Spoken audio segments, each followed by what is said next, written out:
তো যেখানে যাচ্ছি সেখানে ওই লোকটার নাম, যেখানে যাই ওই একটা লোকের প্রশংসা, নাগা। খালি তোর উপর ভরসা রেখে আজ আমার এই অবস্থা। যে লোকগুলো আমার নাম শুনলে ঘরের মধ্যে লুকিয়ে যেত, সেই লোকেরা আজ আমার বিরুদ্ধে মাথা তুলে দাঁড়িয়েছে। নাগা, যে করেই হোক সুজনপুর বিধানসভা কেন্দ্রে বাই ইলেকশন করতে হবে, আর আমাকে এমএলএ হতে হবে।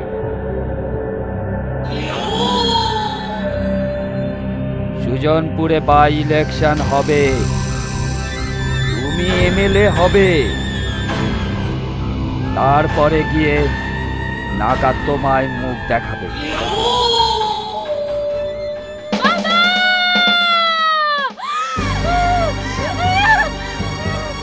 জয়ন্তকে বহুত সঙ্গ দিয়েছি, নাগাকে এলাকা থেকে হারিয়েছি না সাইলা।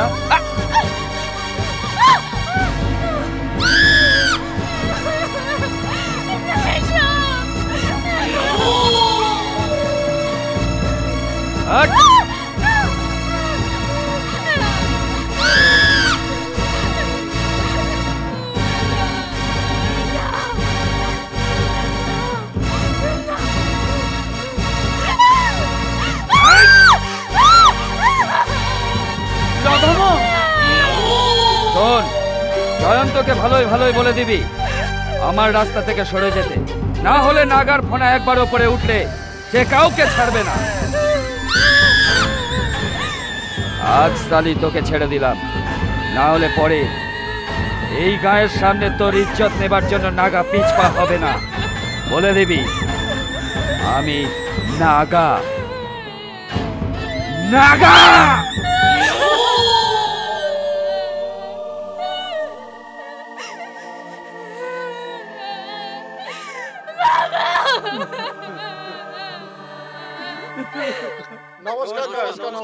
নমস্কার।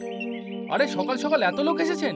একদিন না একদিন ঘরের কাগজ আমাদের নামে হবে বলে আগে আমি 10 বছর ধরে নাগাকে ভাড়া দিয়ে এসেছি। সেদিন যে সরকারি অফিসারটা মরলো তার কথাতেই জানলাম এগুলো সব সরকারি জায়গা। বুঝলে জয়ন্ত ভাই, আজকে নাগার লোক ভাড়া নেবার জন্য আসছে, তুমি আমাদের বাঁচাও। ঠিক আছে, নাগাকে আর ভাড়া দেওয়ার দরকার নেই, ওর ব্যাপারটা আমি বুঝবো। ঠিক আছে ভাগনা, ভাগনা, কি হয়েছে? ভাগনা, নাগা রাধার ইজ্জত নষ্ট করে দিয়েছে। আমার ঘরের সামনে জামা কাপড় ছিঁড়ে তাকে বেইজ্জত করে ধমকি দিয়ে গেছে।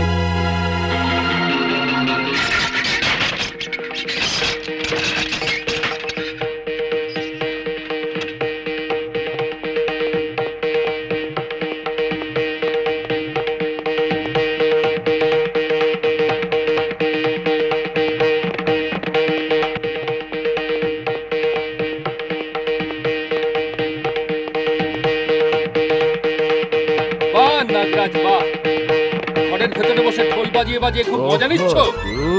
You bastard! তুই কি নিজেকে ভগবান ভেবেছিস? এতকাল তুই এই সুজনপুর গ্রামে যে ভয় দেখিয়ে এসেছিস, তুই ভেবেছিস আমিও গ্রামের লোকের মতো ভয় পেয়ে যাব? নাগা, এখনো সময় আছে। যদি ভালোভাবে কিছুদিন বাঁচতে চাস তাহলে চল আমার সাথে। এই গ্রামের লোকের সামনে নিজের পাপের প্রায়শ্চিত্ত করবি, রাধার পা ধরে ক্ষমা চাইবি। তাহলে আমি এমএলএ ফেমেলে সব ভুলে যাব, আবার এই জয়ন্ত দাস থেকে জয়ন্ত হয়ে যাব। চল!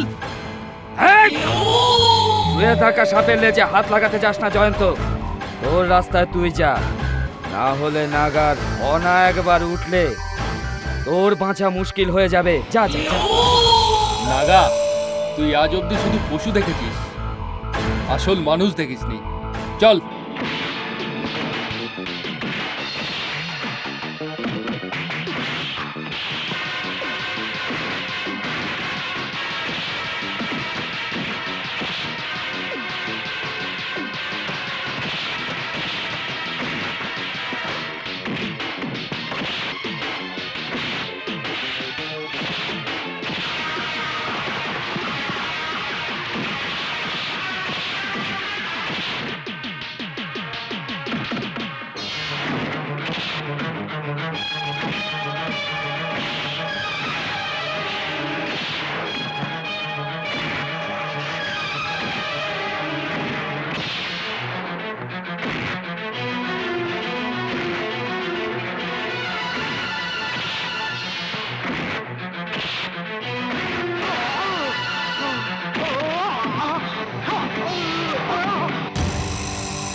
কিরে নাগা, ওনা দেখাচ্ছিলি না?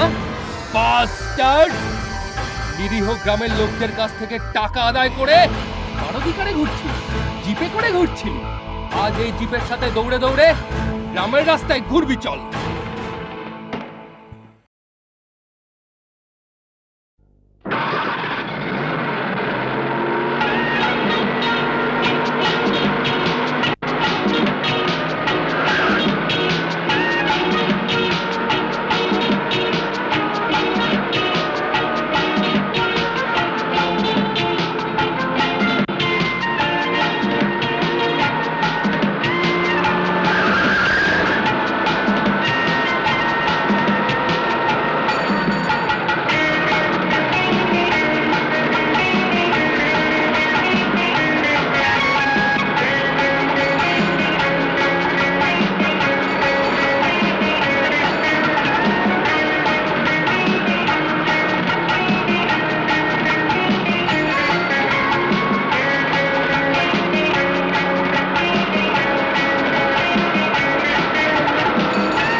বাবা, বাবা!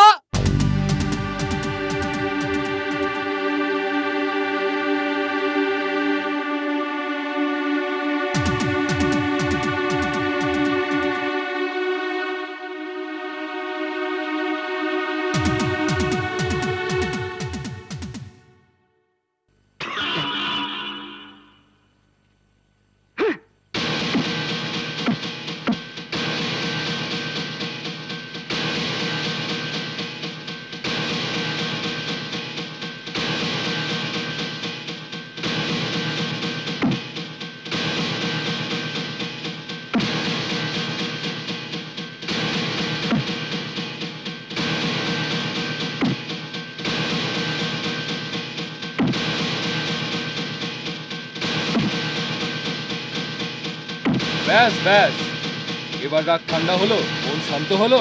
আমি এখন ওকে ঠিক জায়গায় নিয়ে যাচ্ছি। সুজনপুরের নাগরাজ, এবার চলো।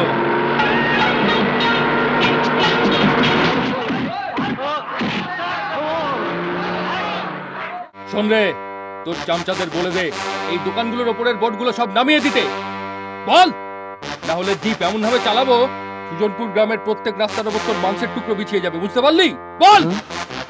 খুলে দে বোর্ড, সব খুলে দে। আরে খুলে দে।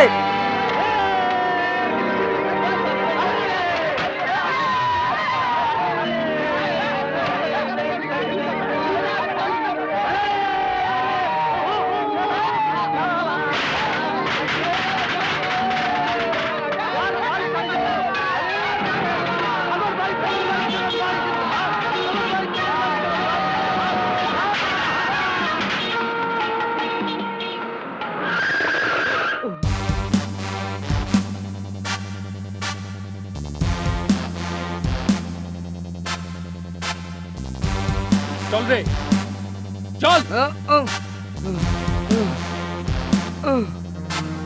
সুজনপুরের বড় দাদা হয়েছি, দাদা? কোন বাপ তোকে বাঁচায় দেখিয়া? ডাক তোর বিক্রম বাবুকে, ডাক, দেখি তোর বাবা তোকে কেমন এসে বাঁচায়। এই নিন চাবি বড় বাবু, আমাকে ভুল বুঝবেন না, আপনারা থাকতেও আমি ওকে বেঁধে নিয়ে এসেছি। ও কি করেছে জানেন? সরকারি জমি জবরদখল করে লোকের কাছ থেকে বেআইনি টাকা আদায় করছিল, ট্যাক্স নিচ্ছিল, গায়ের ফসলের ভাগ নিচ্ছিল। সে তো যা করছিল করছিল, আজ রাধা বলে একটা কুমারী মেয়েকে নারী নির্যাতন করেছে। তুই এরকম কেন করছিস জিজ্ঞেস করা, আমাকে গালিগালাজ করে মারলো। দেখুন আর লিখুন এফআইআর।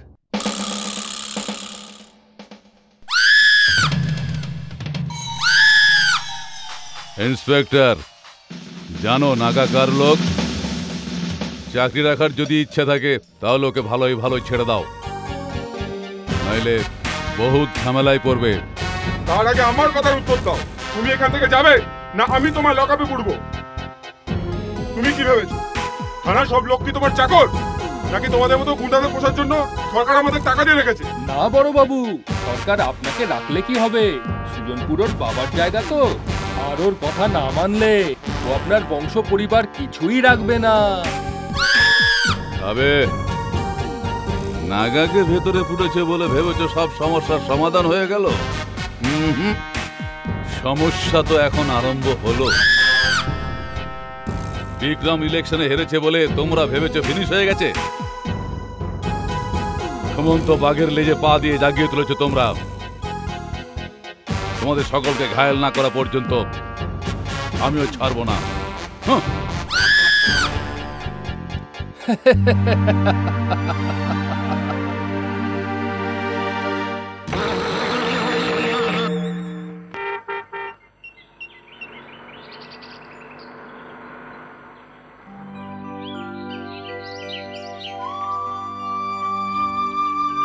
মুখ্যমন্ত্রী আমাকে প্রতিশ্রুতি দিয়েছেন 6 মাসের ভিতর এইসব দোকানের কাগজ তোমাদের দিয়ে দেওয়া হবে, আর নাগাকে টাকা দেওয়ার কোনো দরকার নেই। ঠিক আছে তো?